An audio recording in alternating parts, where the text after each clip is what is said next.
Welcome to the Privacy and Security Basics for Survey Collection webinar training. My name is Dawn Gensch, and Andrew Woodruff and I will be providing this training.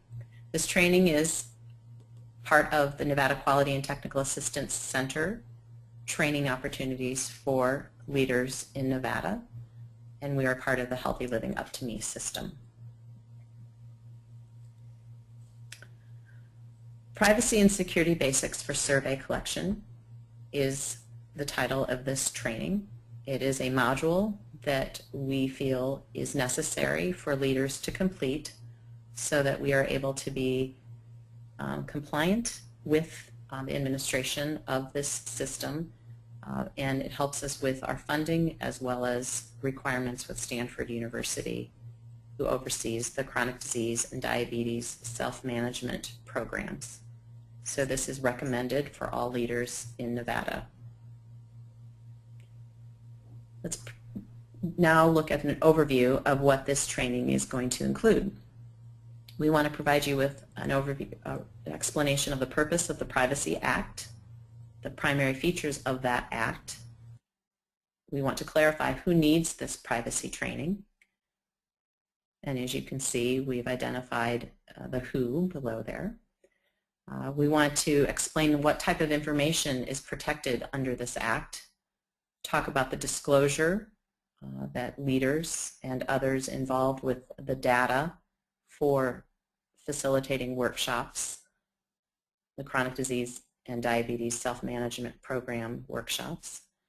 We want to talk about how to safeguard, transport, and dispose patient identifiable information. We want to talk about your roles and responsibilities. We'll clarify the test that is part of this webinar training and the certificate that we'll provide to you once you've completed this webinar training and the test. So, the Privacy Act of 1974 is the premise for our discussion in this training. The purpose of that Privacy Act, as you can see on the slide, is to protect records that can be retrieved by personal identifiers such as name, social security number, or other identifying number or symbol. The Act was created in response to concerns about how the use of computerized databases might impact individuals' privacy rights. It requires government agencies to show individuals any records kept on them, and it requires agencies to follow fair information practices when gathering and handling personal data. It also places restrictions on how agencies can share an individual's data with other people and agencies, and it lets individuals also sue the government for violating any of these provisions. For a complete explanation and to view the entire Act, you can see the link that's at the bottom of this slide. So we recognize the Nevada Quality and Technical Assistance Center is not a government agency. However, you as a leader may work for a government agency. But in general, when you think about being a leader for any of the Stanford University programs, when you facilitate those workshops, it's important that your workshop participants know that their personal information is secure and safe.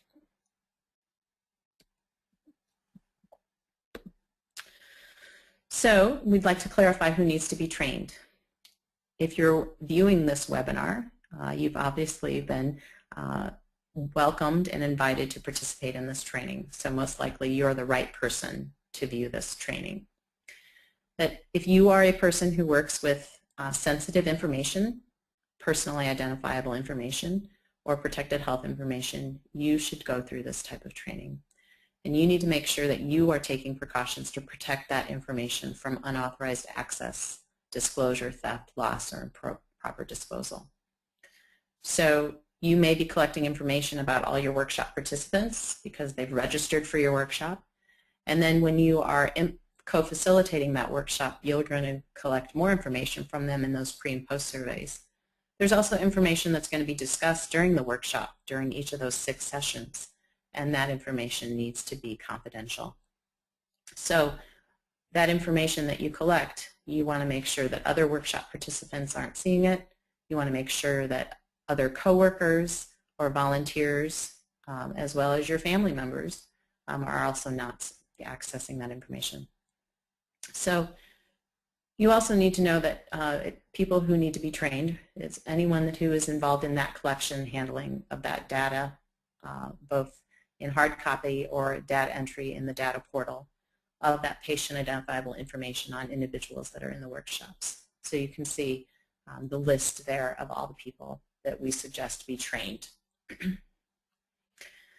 There are specific types of information that the Privacy Act covers, and you can see a description there of what's sensitive information. And then you can also see that protected health information. So the information about each person's health, past, present, and future, is covered under this Privacy Act.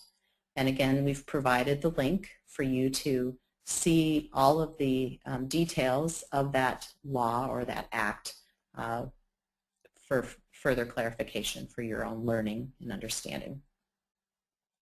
The information that's protected by this act, more specifically, the personally identifiable information, includes the items that are listed here. So home address, birth date, medical information, etc., all the way down to your employment history. All those things are protected under this act.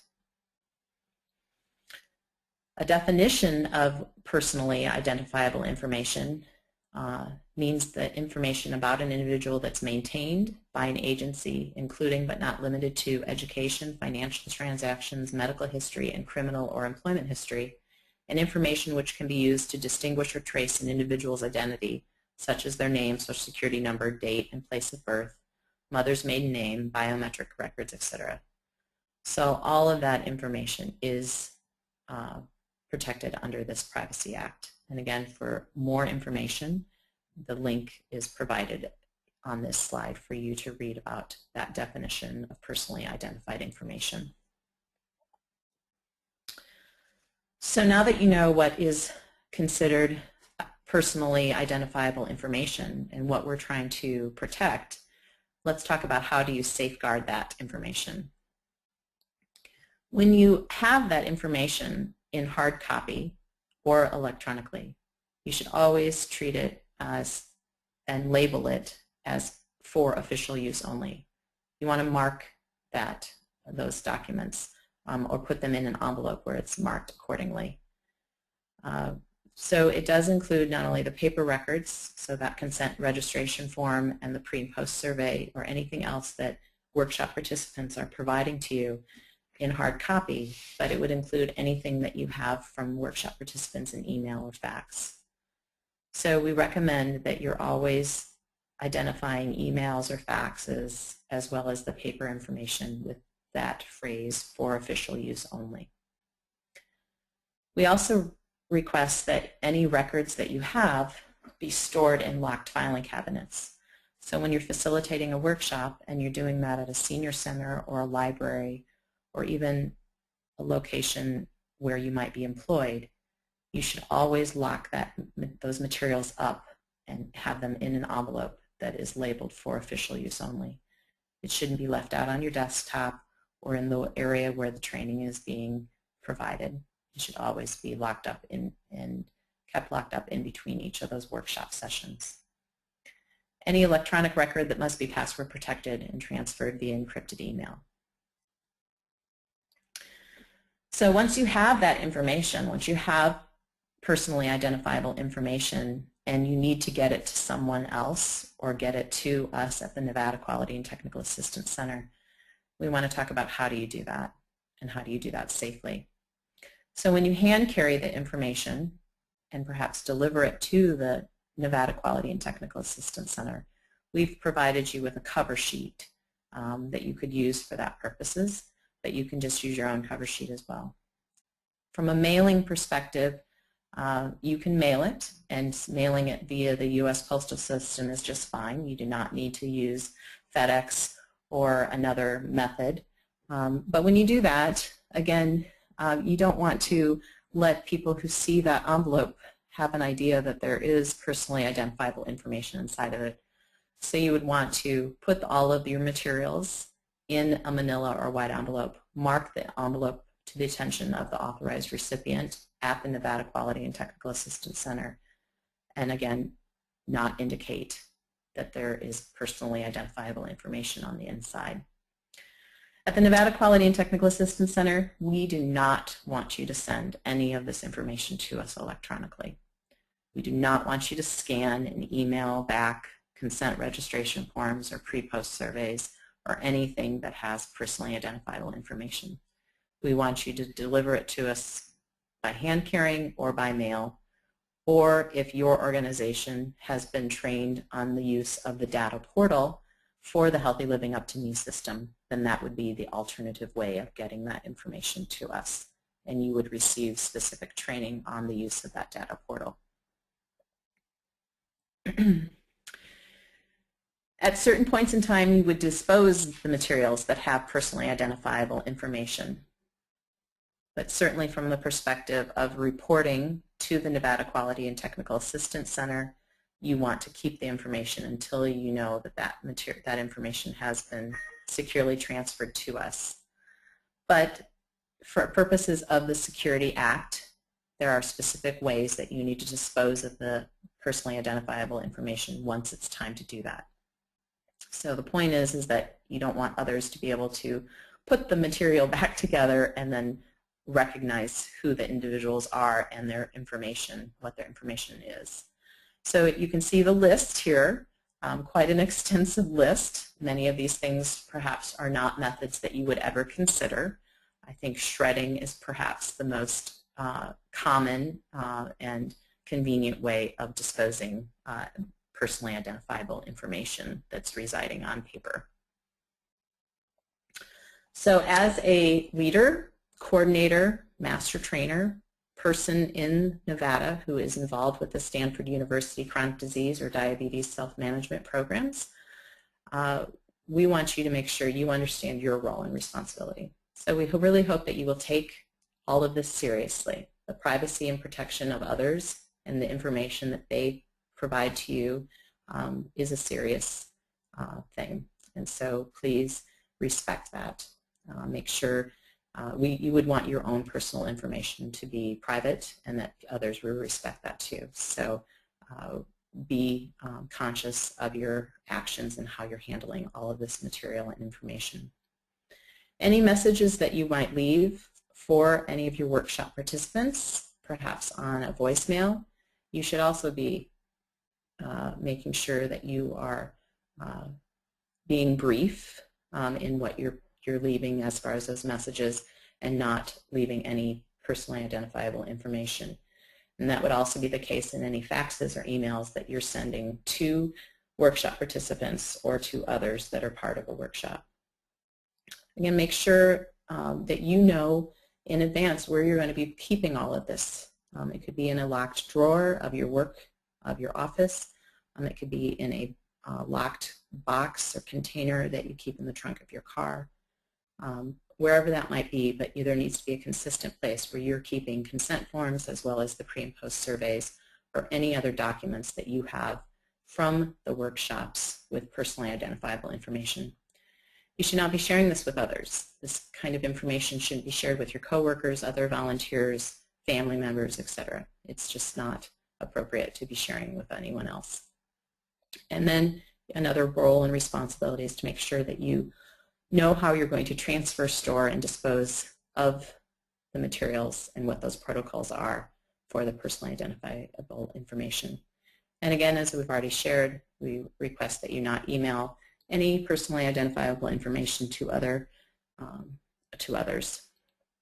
and that if there's any type of emailing, that you are using an encrypted account.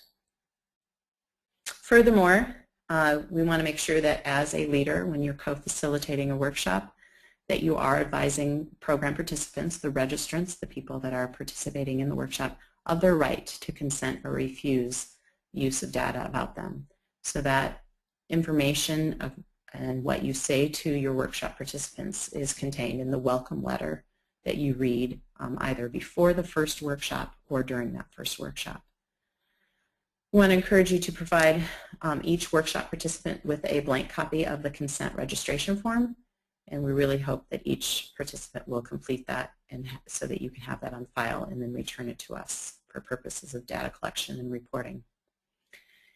As you can see from this third bullet, if a participant in a workshop initially consents but changes their mind, then you have the right to respect that request, and you will need to destroy that original form and then replace it with a form that indicates that they refused to consent to providing that information. And that would also be the case for each one of the pre and post surveys as well. So once you collect that participant consent form, as well as the pre and post survey forms, you want to maintain that in a secure locked container until you transfer that data to us or till your designated person is entering that in the data portal.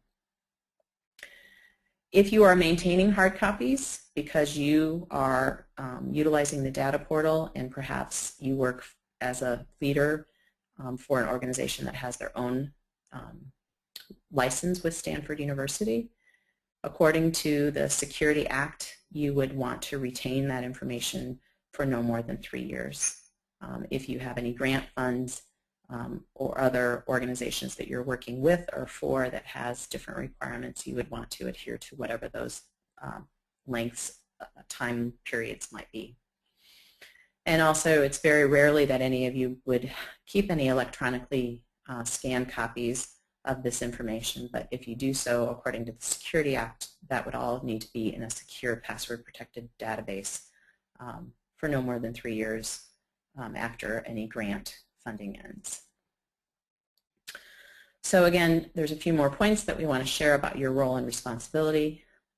Again, all individuals involved in providing workshops, so those of you who are leaders, co-facilitating workshops, people who are coordinators, anyone that needs to sign that non-disclosure agreement, and we will keep that on file at Nevada QTAC. Anybody who's involved with this, though, at the data collection, the transfer, or data entry, we also would like to have sign a non-disclosure agreement. It may be just the same people in all instances, but if there are additional staff or volunteers who are handling the data anyway, we want them to have participated in this training as well as complete the non-disclosure agreement form. And then we will keep the non-disclosure agreement form.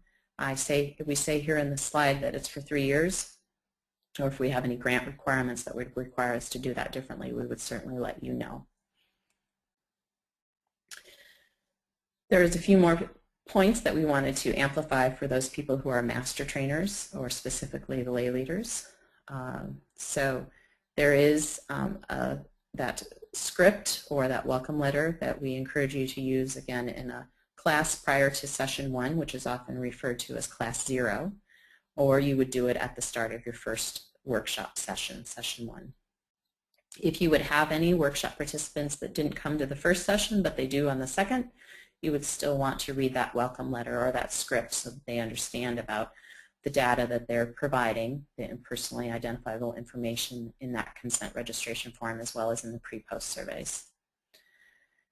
Because that letter, that welcome letter or that script helps you explain all this, you would need to emphasize to your workshop participants that they're completing the survey, the pre and post survey is voluntary.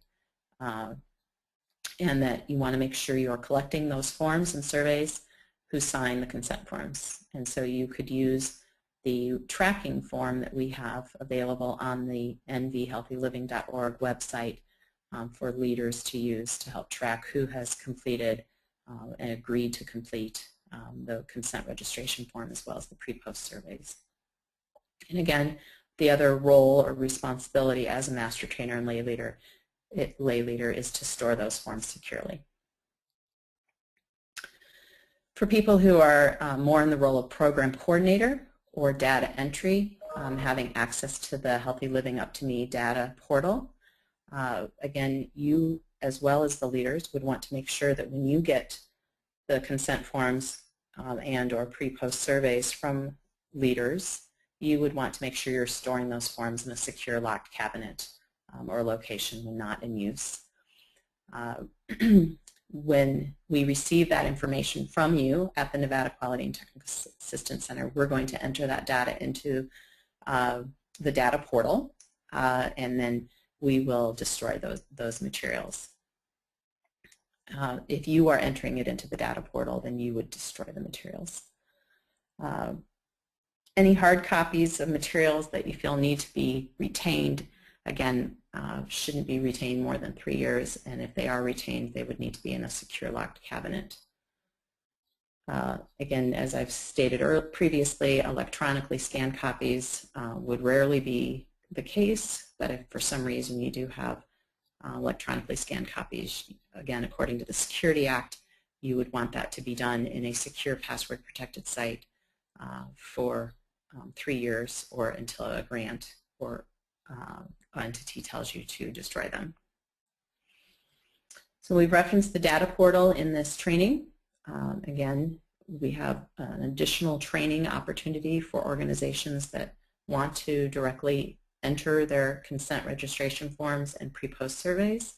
And so we'll work with each organization one-on-one to help you with that as it's determined necessary. So on the website, the Healthy Living Up to Me, which is really nvhealthyliving.org, when you go to that, you can then link to the data portal, and we have specific training that we can provide to you. So in summary, for this personally identifiable information security training, there are a couple things in the process. If you are a leader, you would have participated in a leader training, and upon successful completion of that leader training that was facilitated by 2 master trainers or T-trainers, there would be a lay leader agreement that you've been asked to complete and sign. And if you are a leader under the Nevada Quality and Technical Assistance Center, that lay leader agreement would be with us and on file. We're encouraging all leaders in the state of Nevada to complete this personally identifiable information training. And so there is a non-disclosure form that we have and ask all leaders to complete, and we keep on file. Once you've completed the training, which includes this webinar, then there is, as you see here, the data survey packet and patient identifiable information security training. So in addition to this webinar that you are listening to now, there is also a data survey packet which gives you more information about some of the forms that we've referenced in this training. Once you complete those 2 webinar trainings, then there is a single online test. I believe it's 8 or 10 questions in length. I recall that they're all multiple choice as well. Once you have completed that survey, we will then check for accurateness and then provide you with a certificate of completion electronically. So once that is completed and you are to the point that you will co-facilitate a workshop if you are a leader, then we would encourage you to give us the opportunity to market your workshop information. And so we want you to give us the information about your workshop, the date, the time, location, etc., so that can be on the website. We have the workshop flyer templates that we have made available to you to use for both the chronic disease and diabetes workshops that you can use to help market your workshops. And then we have the welcome letter or the script that we are encouraging all leaders to use either in a session prior to the start of your workshop or at the first session of a workshop series. There's also the participant consent registration form that we've talked about that you would want each participant in your workshop to complete, either before the start of the workshop or during that first workshop session. And then there is the participant pre as well as post surveys that you would have your participants to fill out at the first session and then at the 6th and final session of the workshop. And those are the items that you would be keeping secure because they contain personally identifiable information. So now that you have viewed this personally identifiable information security training hosted by the Nevada Quality and Technical Assistance Center for Healthy Living Up to Me, we invite you to take the short survey. So the link is provided on this slide for you. And once you complete that, which does include some questions at the beginning so we know who is completing the survey, we do need to collect your name and contact information so that we are able to verify that you have completed the survey. And then once we check that survey for accurateness, we are able to then issue you a certificate of completion.